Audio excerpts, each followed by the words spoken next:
Hey, I'm back. Just got out of work. Short day, it's Sunday. Uh, so, I guess yesterday was okay. Had a lot of things happen.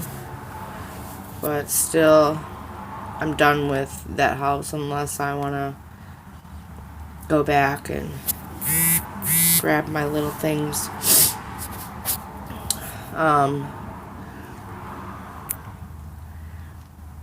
So, I'll just go back to how I got in this situation. I was living in a different town and not far from here, and I felt that it just wasn't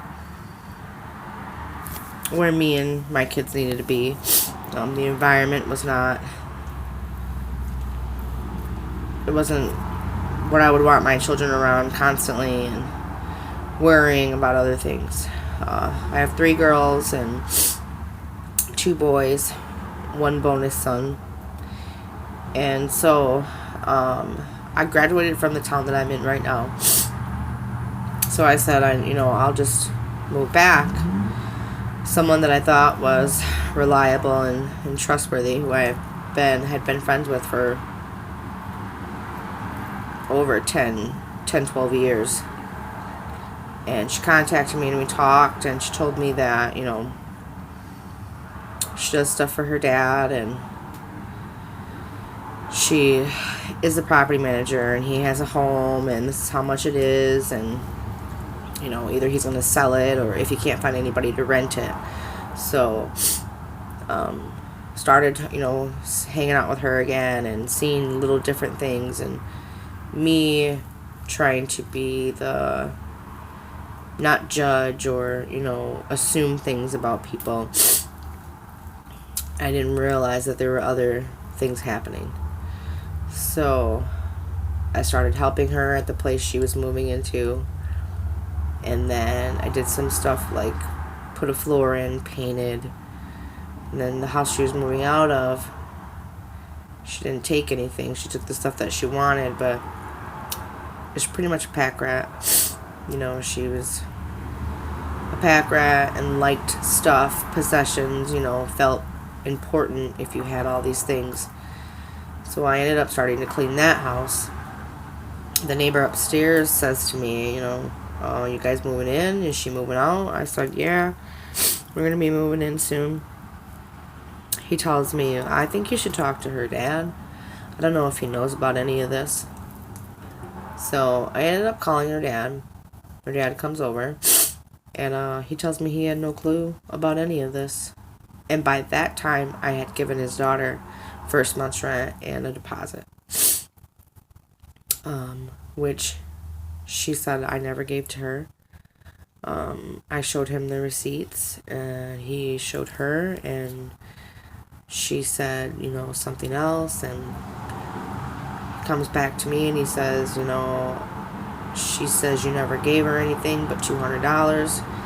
And I said, how is that? I have text messages, I have people, who've seen me give her money, and who, all the conversations that we have. I said, if you want me to give them to you, get statements, I will. And he just didn't feel that was necessary. Then he told me he believed me and welcome to the neighborhood, gave me some money and some food, and said, I'll give you 2 months free because of the situation. And, I kept saying to him, I understand that you want to move in here. I didn't know any of this. If you just give me a month-to-month lease, I can have a, rental history, and I just got a new job and, working, and he just didn't want to give me a lease. So I thought everything was okay until on October 31st, or November 1st or something like that, he gave us a fake eviction notice for November or October. But I was confused because we just had a conversation and you said everything was fine. So I called the city, and the city told me that he went down there and tried to say we're squatting in his home. I've never squatted in a home with 4 kids a day in my life. I have never done anything like that. So he said that we were squatting, and then he asked if they would condemn his home so we could move out. The city told him that we know what your daughter has done. We have talked to her, me, and I've shown them all the information, this, and that. And he said, oh, and his whole story changed. So I was informed by the police to, least amount of contact with him as I can. I do not have to move.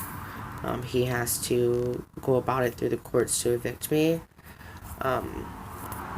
So with not having a lease and all that stuff, I didn't have any assistance anymore.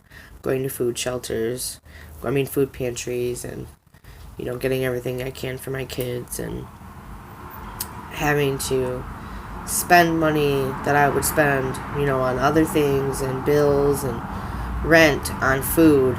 And I know I didn't make the right choices through the way, but I was so wrapped up in making sure my kids were okay because of the situation that we were living in, because they were so upset about the living conditions. It's just, the inside just needed some TLC, and I was willing to do that. I was going to do it, but, he sent the eviction notice, tried to condemn the home. So that happened, and then finally on December 21st, I got a court-ordered eviction for a court hearing, and that was on December 31st. So I had no time to get any type of information, police reports that I have, CPS reports that I have, because his daughter called CPS on me as well. And I had to keep my job. This is a great job. I'm a cook. I don't want to lose my job. So I'll go down there. The judge gives me 10 days. Couldn't believe it. With 4 children. I understand the circumstances, but he didn't want to hear anything I had to say. He didn't want to know anything. And because I get really anxious, that I got emotional. And I don't know if he felt that was me trying to, whatever it was. So I did all of that. That person, that former friend, pretty much said, she didn't say I could stay there. She told me that I could stay for 2 weeks. I gave her $200 so I can get into this other complex and this and that. And it just was really crazy. So that was 4 months, 6 months in the home, and if things would have worked out, things could have been better. So the town that I'm in, like I said, is a little high priced. And I did what I had to do.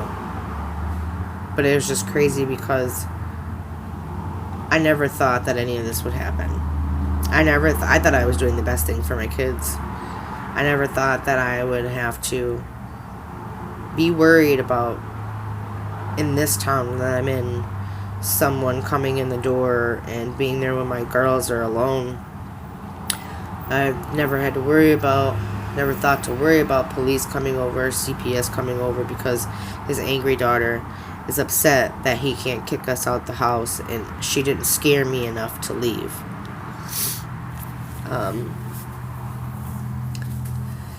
It's just a very emotional time, a very stressful time, but I'm done with that part. Hopefully he doesn't get the notion, because he said, "Oh, I'm not gonna sue you," and I was just like, I understand. I would have done everything. I would have paid these bills, but you didn't want to put them in my name. You didn't want to give me a lease. I directed him to all the places that he could get help with, but he just didn't want to do it. So now here we are, day 4 or 5, and I have to find a place. Financially, I can do it. It's just hard finding one that will accept 2 times the rent instead of 3.5 times the rent.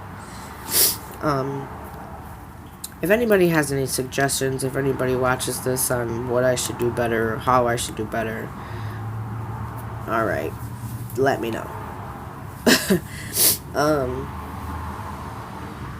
So this week to come is to keep calling, finding places, moving my stuff to my mother-in-law's house. And realizing that, you know, you can love your family and you can love friends and things like that, but the real test of a friendship and family is, you know, what happens when someone's truly in need and how do you respond.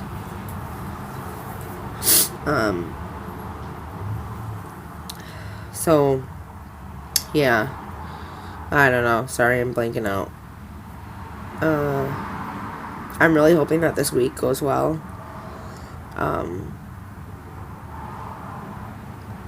I'm really hoping that I find a place, and if I don't find a place that's stable enough, or if I don't find a place soon, I'm just gonna move out of the state. My mom and dad moved here when I was 4 or 6. We were from Illinois, and I've never liked it here. I've never called it my home. I've never wanted to.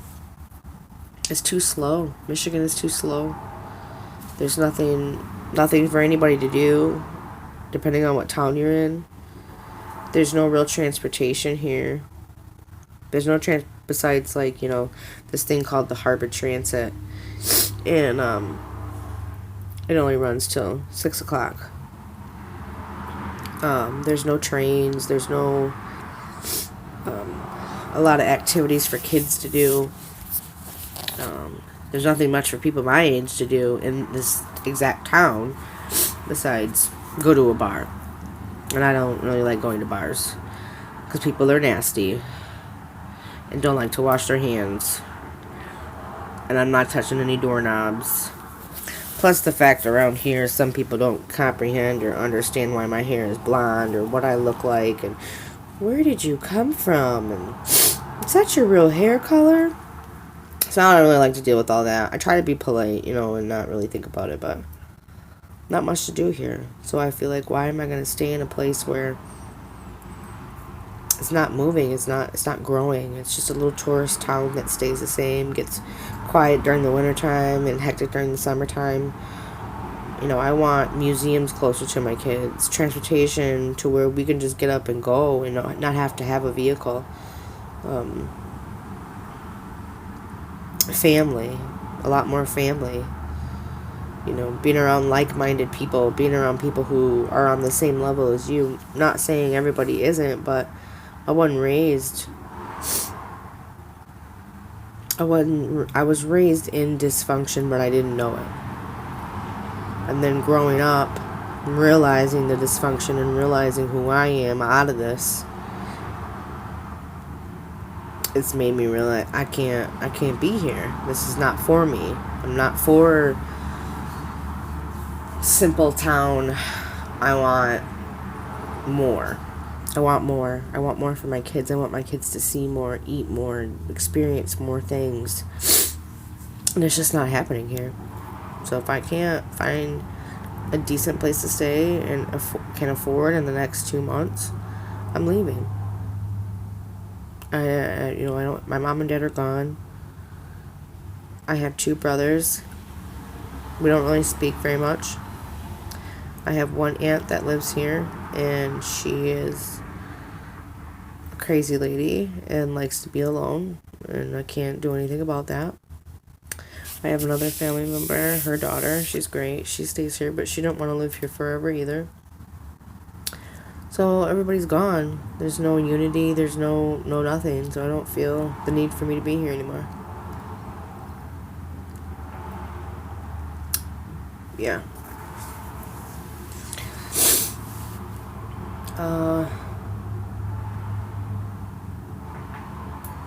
Yeah. I am the youngest of 3. 2 boys and me. I was always told that I was a black sheep or different, or there was something wrong with me about the way I thought.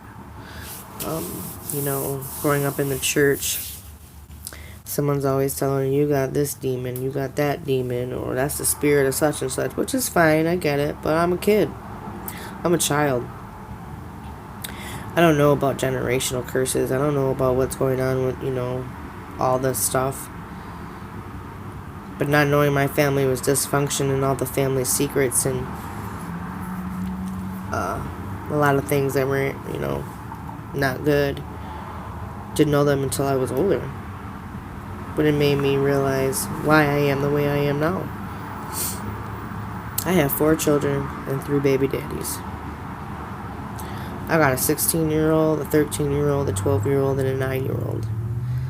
The oldest and the youngest have the same dad, and the 2 middle ones have their own dad.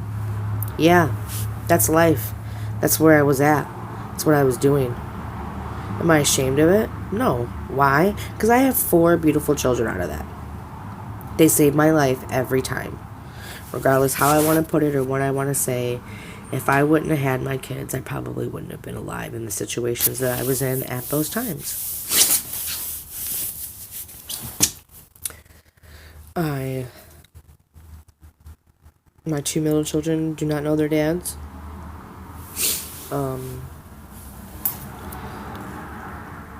For me, some people think that's wrong, but I feel like, yeah, I know I can't be their mom and dad. Yeah, I know I can't, show my son things that a dad would show him, but I can do the best that I can. I can have men in his life that influence him in a better way. And why would I want someone who's in and out of jail or who's not responsible enough to have a child?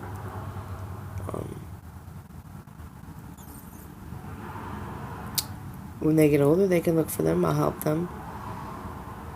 But I'm not going to sit here and tell my child, oh, okay, well, this is how old your dad was, and this is what happened, and he's been in prison for the past few years, or anything, When they get that certain age, like 15, 13, 14, 15, they really want to know, then we'll talk about it.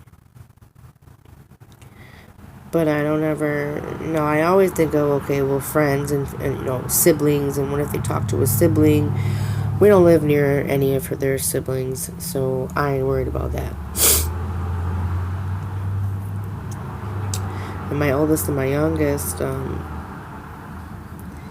he's the only dad that all 4 of my kids know, as far as being their father. And my husband has been around for almost 8 years. So that part is, whatever. So there's just so much,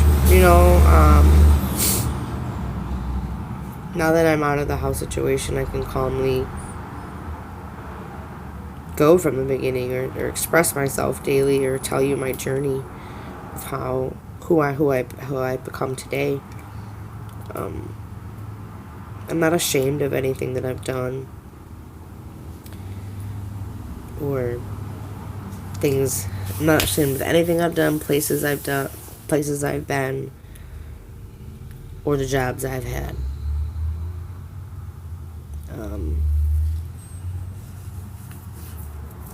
So yeah, I guess more to come. My face is dry because I've been stressing out. Yes, I look like I've been working every day, all day. I don't ever look different unless I don't have to go to work. Like I said, if I look crazy, it's because I do more for my children than I do for myself. And that is another thing that I have to learn how to do. So, hope everybody has a great day. Love one another. One love. No worries. Raw stuff of life. One.